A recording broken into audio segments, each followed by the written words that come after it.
Medical PG ವಿದ್ಯಾರ್ಥಿನಿಯೋರ್ವಳು ಹಾಸ್ಟೆಲ್ನಲ್ಲಿ ನೇಣು ಬಿಗಿದುಕೊಂಡು ಆತ್ಮಹತ್ಯೆ ಮಾಡಿಕೊಂಡಿರುವ ಘಟನೆ ಧಾರವಾಡದಲ್ಲಿ ನಡೆದಿದೆ.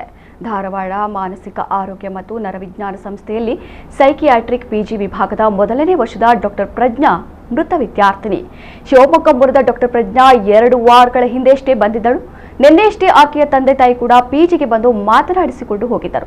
ಪೋಷಕರು ಹೊರಟ ಕೆಲವೇ ಗಂಟೆಗಳಲ್ಲಿ ಪ್ರಜ್ಞಾ ದುಡುಕಿನ ನಿರ್ಧಾರ ತೆಗೆದುಕೊಂಡಿರುವುದು ಹಲವು ಅನುಮಾನಗಳಿಗೆ ಎಡೆ ಮಾಡಿಕೊಟ್ಟಿದೆ. ಘಟನೆ ಸಂಬಂಧ ಧಾರವಾಡ ಉಪನಗರ ಪೊಲೀಸ್ ಠಾಣೆಯಲ್ಲಿ ಪ್ರಕರಣ ದಾಖಲಾಗಿದೆ.